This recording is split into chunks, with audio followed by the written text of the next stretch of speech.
10대들의 시선으로 본 이슈, 토론으로 배우는 의회 민주주의. 안녕하세요. 우리들의 민주주의 위원장 도티입니다. 반갑습니다. 네, 우리들의 민주주의에 참여한 오늘의 위원님들 소개하도록 하겠습니다. 객관적이고 사실적인 의견을 바탕으로 토론회에 임하겠습니다. 중일 홍성민입니다. 청소년들을 위한 생각으로 속이 꽉 찬 고등학생 고1 김수민입니다. 토론의 쟁점을 양손에 꽉 쥐고 날카로운 의견을 세우겠습니다. 안녕하세요. 중3 한혜수입니다. 작은 청소년생의 맵단 모습을 보여드리겠습니다. 초등학교 4학년 하샤입니다. 오늘 토론을 위해 열린 마음을 준비했습니다. 초등학교 6학년 강예서입니다. 네, 다들 반갑습니다. 청소년 위원들의 토론에 깊이를 더해줄 한 분을 또 모셨는데요. 우리 조우런 변호사님, 안녕하세요. 네, 안녕하세요. 청소년 위원님들의 토론을 지켜보며 대한민국의 미래가 참 밝다는 것을 느끼고 있습니다. 여러분들을 도와줄 변호사 조우런입니다. 청소년들의 솔직 담백한 목소리를 들어보는 우리들의 민주주의 의회 상식 퀴즈부터 시작해 보겠습니다. 자, 첫 번째 문제입니다. 현재 국회의사당 본청 건물 앞에는 두 개의 해태상이 서 있습니다. 이를 건립할 당시인 1975년 해태상 아래에 무언가를 묻었다고 하는데요. 과연 무엇일까요?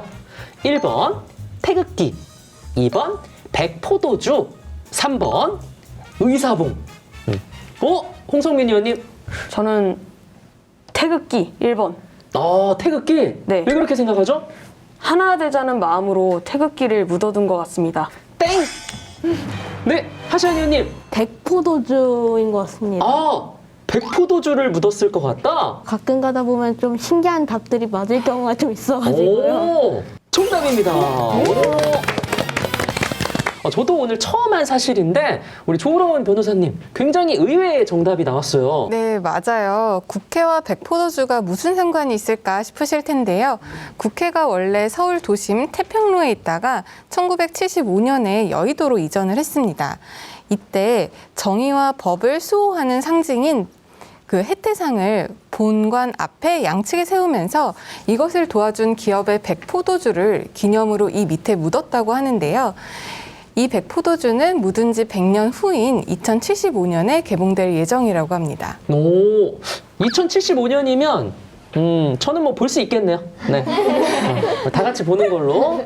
자, 다음 문제 드리도록 하겠습니다. 국회의사당 우측으로는요, 방문객들이 자유롭게 이용할 수 있는 의원 동산이 있습니다.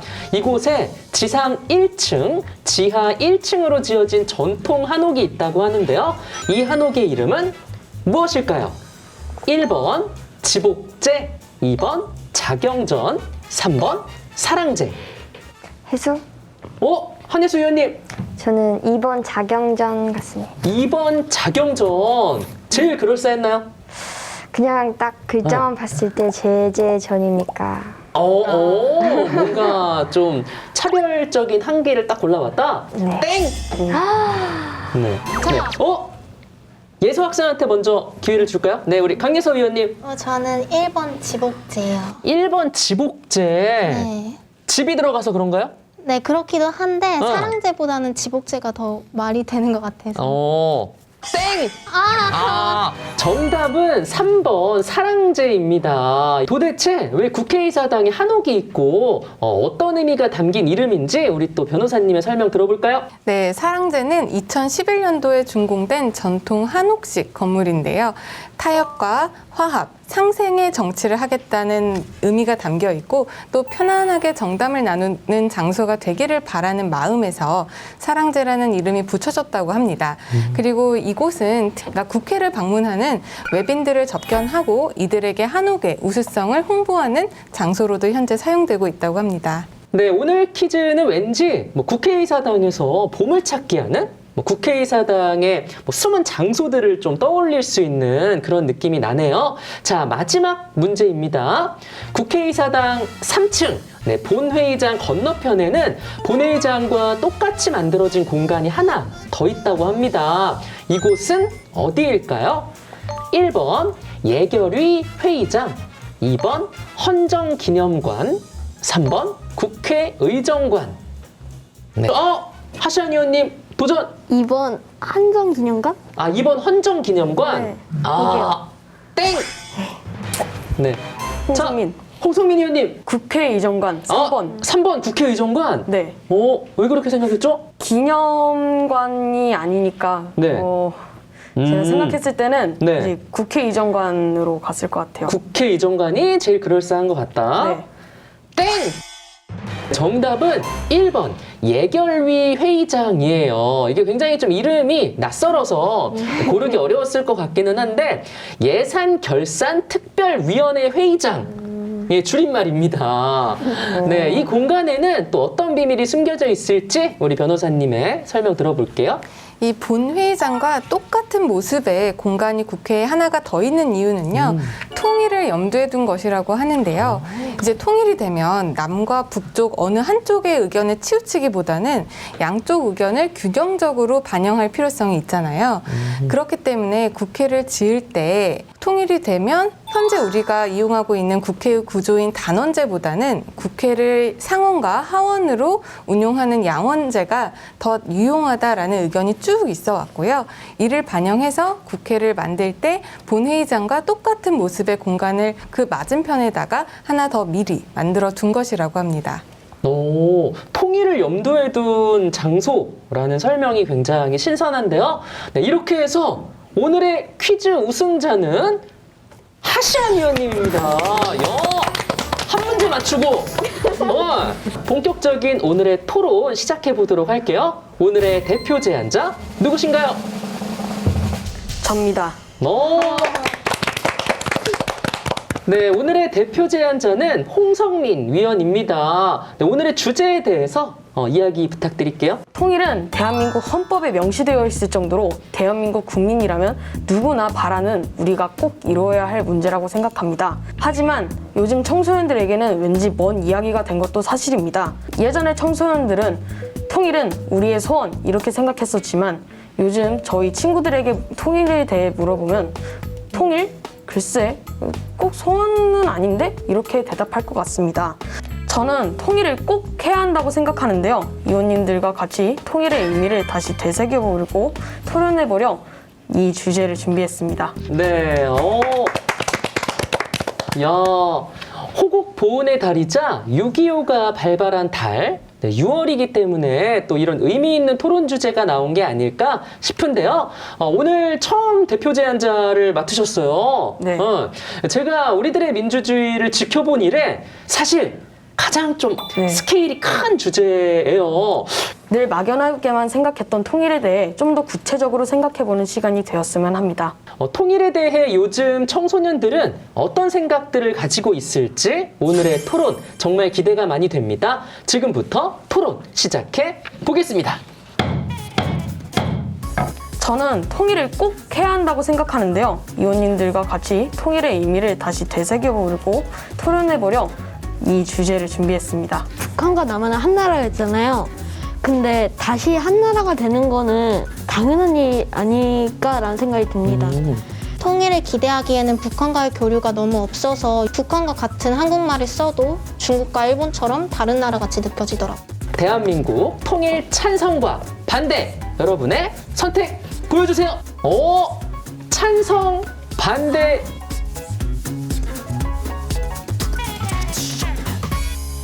자, 청소년 위원님들께 다시 한번 물어보도록 하겠습니다. 네, 위원님들은 통일이 이루어질 것이라고 생각하시나요? 북한과 남한은 한 나라였잖아요. 근데 다시 한 나라가 되는 거는 당연한 일이 아닐까라는 생각이 듭니다. 저는 통일은 무조건 언젠가는 꼭 이루어질 거라 생각합니다. 저도 막내 위원 생각에 동의합니다. 한국은 세계에 하나 남은 유일한 분단 국가잖아요. 다른 나라도 통일을 이루었듯이 우리나라도 언젠가는 통일을 이룰 수 있을 거라고 생각합니다. 저는 현실적으로 생각을 했을 때 통일이 이루어지기는 좀 어렵다라고 생각이 듭니다. 지금 우리나라와 북한은 이념적, 문화적, 사회적, 경제적인 면에서 차이도 나고 너무나 다르잖아요. 그래서 언제 통일이 될까? 뭐 이렇게 기대하기보다는 좀 더 활발한 교류와 협력의 관계가 생기기를 기대하는 것이 좀 더 현실적인 것이라고 생각합니다. 저는 언젠간 이루어졌으면 좋겠지만 어려운 점도 많은 것 같아요. 아무런 준비 없이는 통일이 이루어지기는 쉽지 않잖아요. 통일을 기대하기에는 북한과의 교류가 너무 없어서 요즘엔 그런 생각도 들더라고요. 북한과 같은 한국말을 써도 중국과 일본처럼 다른 나라 같이 느껴지더라고요. 맞아요. 통일은 이루어지겠지 하고 막연하게 바라는 것이 되어서는 안 된다고 생각해요. 통일을 하면 생기는 많은 이익들을 위해서라도 통일을 하기 위해서 노력해야 한다고 생각해야 합니다. 통일하면 생길 많은 이익들을 생각하자라고 말씀을 해주셨어요. 네, 그렇다면 위원님들은 통일을 한다면 어떤 장점들이 있을 거라고 생각을 하실까요? 지금 우리나라는 위로는 북한, 옆에는 중국, 아래는 일본으로 막혀 있는데요. 분명 반도인데 섬나라와 다름없는 형태가 되었어요. 통일이 된다면 육지와 해상이 모두 연결돼서 물류 중심 국가로 거듭날 수 있을 것 같아요. 북한에는 우리나라와 비교했을 때 광물 자원이 굉장히 풍부하다고 들었어요. 토론을 하게 되면서 찾아봤는데 북한의 광물 자원의 잠재 가치가 한국의 15배나 한다고 하더라고요. 북한의 막대한 자원과 우리나라의 기술력이 합해지면 우리나라가 발전하는 것은 시간 문제라고 생각합니다. 지금은 나라를 지키기 위해 많은 군인 아저씨들이 있어야 하잖아요. 그리고 우리가 내는 세금이 그분들의 여러 가지 무기, 뭐 급식 이런 거를 쓰게 하는데 만약에 통일이 된다면은 우리가 낼 수 있는 세금도 떨어지고 만약에 우리가 그 낸 세금을 다른 우리 국민들을 위해서 뭐 봉사활동 이런 곳에 쓸 수 있을 거라 생각이 듭니다. 그리고 또 통일이 되면 제가 군대를 안 갈 수 있다는 게 너무 좋습니다. 저도 어릴 때 그렇게 생각했어요. 네.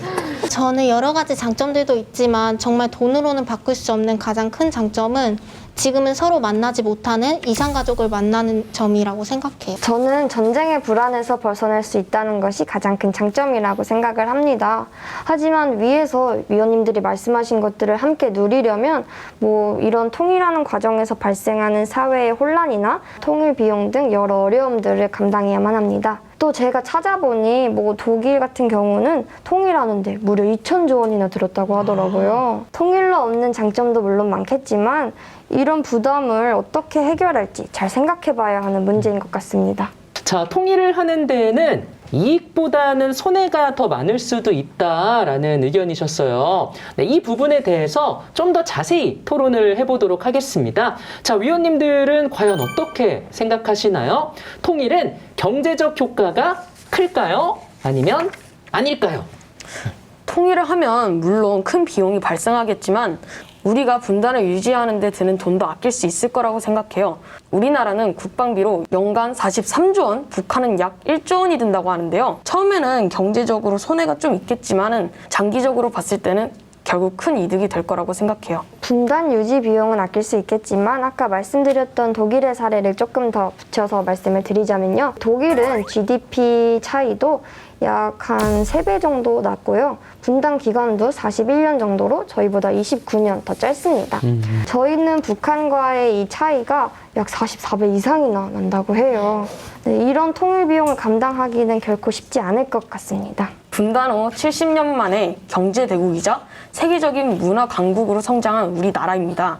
그 시간 동안 많은 어려움도 있었지만은 국민이 하나 되어 IMF도 단기간에 이겨냈고 K문화, K방역을 만들어낸 건 한 사람만의 노력이 아닙니다.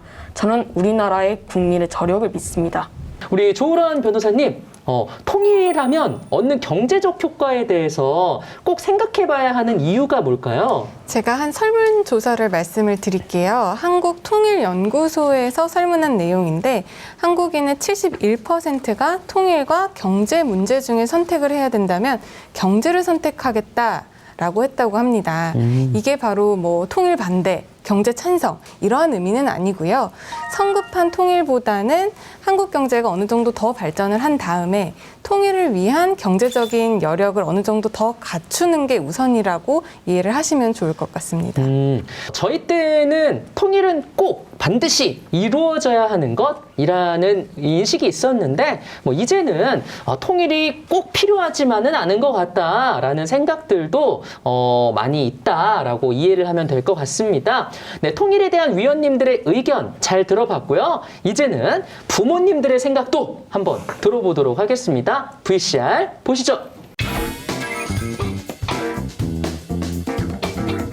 예전에 그 포스터 많이 그렸죠. 뭐 무찌르다 공산당 주먹 쥐고 막 이렇게 하는 거 이런 거 반공통일에 대해서 많이 했던 것 같아요. 산으로 삐라나 이런 거 막 주워서 그 학교에 내면은 뭐 상품 받고 그랬던 것 같아요. 막 뭐 북한의 뭐 김정일을 뭐 막 도깨비처럼 그리고 북한은 공산군, 괴뢰군 그러면서 정말 그 우리의 적이라고 생각을 하고 또 어떤 두려움의 대상이라고 그런 생각을 어릴 때 갖고 있었던 것 같아요. 맞아요. 막 무시무시한 괴물처럼 반공 교육 이런 게 있었거든요. 저도 어렸을 때는 뭐 우리의 소원 통일 노래 부를 때마다 막 코끝이 시큰할 정도로 막 정말 해야 된다고 생각을 했는데 나이가 들수록 좀 저는 반대하는 입장이거든요. 우리나라 입장으로 봤을 때는 이제 더 부강해지고 좋긴 한데 개인적으로 또 세금 같은 게 또 더 많이 나가고 하니까 당장 저한테 피부로 느껴지니까 별로 저는 그다고 선호하지는 않습니다.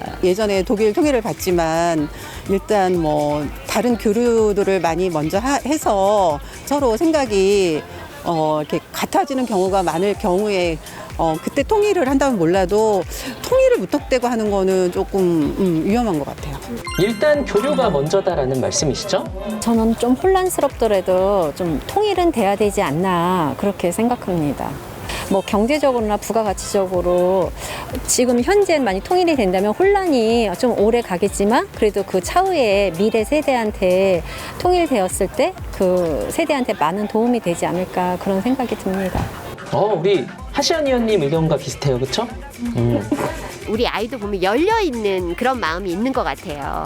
부모님들이나 또 조부모님들을 통해서 뭐 6.25에 대한 거라든가 아니면은 뭐 여러 가지 뉴스를 접하기는 하지만 그래도 같이 통일이 돼서 경제적으로나 그리고 또 이렇게 국민들이 또 화합한다라는 어떤 그런 그 좋은 생각들이 또 있기 때문에 보면은 찬성하는 또 그런 경우도 많이 있다고 저는 생각을 합니다. 자, 통일에 대한 부모님들의 의견 들어봤습니다. 지금까지 통일이 됐을 때의 여러 가지 이득과 또 부작용들에 대해서 이야기를 나눠봤는데요. 자, 이번에는 통일의 시기에 대해서 이야기를 해보려고 합니다. 두 번째 주제, 10년 내에 통일이 되어야 한다. 찬성 대 반대입니다.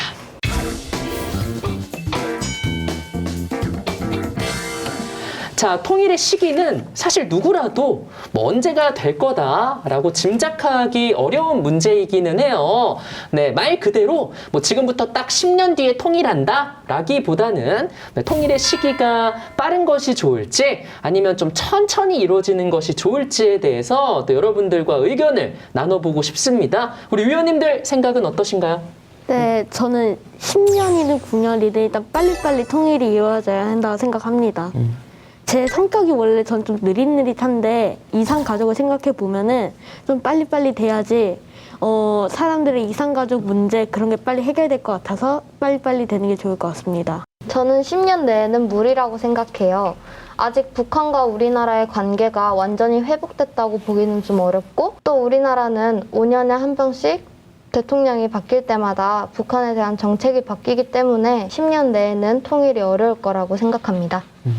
저는 무리 없이 통일이 가능한 시기는 50년 뒤라고 생각해요. 왜냐하면 남한이 북한을 경제적으로 도와주어서 비슷한 수준으로 성장하는 데는 그 정도의 시간이 걸린다고 생각해요. 또 빠르게 통일이 되기보다는 서로의 수준을 맞추어 천천히 통일하는 게 더 좋을 것 같아요. 네, 50년 뒤면은 우리 예서 학생은 몇 살이 되죠? 63. 저는 지금으로서는 통일의 그 시기를 예상할 수 없을 거라고 생각을 합니다. 근데 만약에 북한이 민주주의화가 되고 좀 더 적극적으로 개방을 하면서 좀 더 활발한 교류를 한 다음이면 그나마 가능성이 있지 않을까라고 생각을 합니다. 저 역시 많은 무리가 따르겠지만 통일은 조금 빨리 더 이루어졌으면 좋겠습니다. 지금도 북한을 다른 나라처럼 여기는 사람들이 많은데 이렇게 분단된 상태가 계속 지속되다 보면은 그런 사람들이 더 많아질 수도 있을 것 같아요. 그래서 나중에는 통일의 의미가 옅어질 것 같아요. 시간이 흐르면서 통일이라는 의미가 옅어질 것 같다라는 말씀이신 것 같아요. 왜 그렇게 되어간다고 또 생각을 하시나요? 저는 요즘 왜 통일을 반대하는 친구들이 점점 늘어나고 있을까를 생각을 해봤는데 아무래도 가장 큰 이유는 관심이 없기 때문이라고 생각합니다. 맞아요. 저는 지금 초등학교 6학년인데 학교에서 통일의 중요성에 대해 배운 적이 한 번도 없어요. 제가 도덕책을 찾아보니까 6학년 2학기 때쯤에 통일에 대해 나오더라고요. 적어도 초등학교 4학년 때부터는 통일에 대해 알아가야 더 좋을 것 같아요. 북한을 싫어하는 친구들이 많아진 것도 한 원인인 것 같습니다. 예를 들어서 축구 북한 응원할래? 다른 나라 응원할래? 물어본다면 상대 나라가 일본이 아닌 이상 북한을 왜 응원해? 라고 생각하는 친구가 많을 것이에요. 사실 가보기도 어려운 북한보다는 인터넷이랑 직접적으로 갈 수 있는 나라가 더 가깝게 느껴지거든요. 저도 위원님들의 이야기에 공감합니다. 저도 통일에 대해 토론을 준비하면서 북한에 대해 생각을 많이 해봤는데 잘 떠오르지가 않더라고요. 그래서 도티님께도 한번 여쭤보고 싶습니다. 네. 북한 하면 어떤 단어가 떠오르세요? 한 10가지 정도? 10개나요? 네. 북한 하면 일단 공산주의, 네. 김정은, 김정일. 또 뭐가 있을까요? 잘 생각이 안 나네요, 생각보다. 10개를 말하라고 하니까. 네, 단어 10개 채우기가 생각보다 쉽지가 않죠. 이렇게 북한에 대해 잘 모르는 것과 정권이 교체될 때마다 교육과정이 자꾸 바뀌는 게 문제인 것 같아요. 이번 정권에서는 안보에 초점을 두고 또 다른 정권에서는 평화가 중요하다고 해요. 통일 교육에도 정치와는 상관없이 일관된 교육이 필요하다고 생각합니다. 자, 우리가 북한에 대해 잘 모르고 있기 때문에 통일과도 멀어진다라는 여러분들의 의견 잘 들어봤습니다. 마지막으로 찬성 그리고 반대로 굳어진 청소년 위원님들의 마음을 돌릴 발언 한마디씩 들어보도록 하겠습니다. 우리나라는 어린이들에게 우리 소원은 통일을 가르치지만 북한에서도 이런 비슷한 구호가 있다고 합니다. 바로 조선은 하나다인데요. 사는 것도 생활도 다른 남한과 북한이지만 우리는 꼭 만나야 할 한 민족이라고 생각합니다. 우리나라에는 아직 많은 이산가족들이 남아 있습니다. 그리고 또 수많은 이산가족들이 현재 생겨나고 있다고 합니다. 북한에서 내려오는 많은 세터민들인데요. 북한에 가족들을 두고 온 사람이니까 2세대 이산가족이라고 할 수 있지 않을까요? 이런 슬픔을 해결하기 위해서라도 하루빨리 통일이 이루어져야 된다고 생각합니다. 저는 통일은 전쟁의 끝이 될 수도 있겠지만 제대로 준비되지 않는 통일은 사회의 혼란과 동북아의 새로운 긴장감을 일으켜가지고 전쟁이 시작이 될 수도 있겠다라는 생각이 들더라고요. 그래서 통일은 꼭 이뤄야 하는 것이 아니라 함께 교류하면서 이뤄나가야 하는 것이라고 생각합니다. 네, 잘 들어봤습니다. 마지막으로 위원님들께 한 가지만 더 묻고 싶은데요. 여러분들은 만약 우리나라가 통일이 된다면 어떤 것들을 가장 먼저 해보고 싶으세요? 저는 자연이 잘 보존돼 있다고 하는 비무장지대 한번 가보고 싶고 거기에서 자연 생태계를 관찰해보고 싶어요. 저는 이산가족의 상봉을 돕고 싶습니다. 너무 멋있는 거 아니에요? 저는 금강산과 백두산을 한번 여행해보고 싶어요. 저는 북한의 화폐를 수집해서 50년 뒤에 파는 그런 투자를 해보고 싶어요. 투자에 관심이 많군요. 네. 이제 이산 가족들 올 때는 어른들은 열심히 일할 때 애들이랑 같이 놀아주고 싶어요. 그것도 하나의 봉사활동이니까. 그럼요. 너무 훌륭하죠. 거기서부터 시작하는 거죠. 네, 이제 찬성이냐 반대냐 결정이 필요한 순간만을 남겨두고 있습니다. 자, 통일 꼭 해야 할까? 대한민국 통일 찬성과 반대 여러분의 선택 보여주세요. 찬성 3표, 반대 2표로 우리 홍성민 위원님의 의견은 통과되었습니다. 네, 오늘은 뭐 다소 좀 어려운 주제일 수도 있지만 대한민국의 통일에 대해서 우리 위원님들의 여러 가지 또 의견들을 들어봤습니다. 다들 어떠셨나요? 이렇게 토론을 통해서 통일에 대해 조금 더 진지하게 받아들이게 됐고 오늘 토론처럼 빨리 통일이 이루어졌으면 좋겠습니다. 저는 제 주변에 친구들이 북한을 싫어하는 애들이 너무 많아서 토론할 때 제 의견이 통과가 안 될 줄 알았는데 통과가 돼서 참 다행이네요. 저는 오늘 이렇게 많은 말씀을 해주셨잖아요. 집에 가서 이 말씀하신 내용들을 정리해가지고 통일에 대해서 다시 한번 생각을 해봐야 될 것 같습니다. 독서까지 아주 훌륭한 우리 위원님이세요. 저는 처음에 통일하면은 당연히 돼야지라는 마음만 갖고 있었는데 여기 위원님들과 함께 토론해보니 이럴 때는 또 통일이 별로구나라는 생각이 들었습니다. 다른 의견들도 듣다 보면 또 배우는 게 있죠? 네, 많이 배웠어요. 그게 또 우리들의 민주주의의 장점이 아닐까? 네. 우리들의 민주주의 짱 한번 해주세요. 우리들의 민주주의 짱. 자, 열띤 토론을 지켜본 우리 변호사님의 소감도 궁금합니다. 어른들도 통일이나 북한 문제를 생각하면 굉장히 어렵다고 생각을 하는데 오늘 위원님들이 토론하시는 모습 보니까 어린이들한테, 청소년들한테도 어른들이 통일과 그리고 북한에 대해서 열심히 설명해주고 얘기할 수 있는 장을 좀 만들어줘야겠다 이런 생각이 많이 들었습니다. 자, 조으론 변호사님 그리고 청소년 위원님들 덕분에 아주 알찬 시간이 되었던 것 같습니다. 네, 우리들의 민주주의는 더욱더 다양한 이야기로 다음 주에 찾아뵙도록 하겠습니다. 감사합니다. 안녕.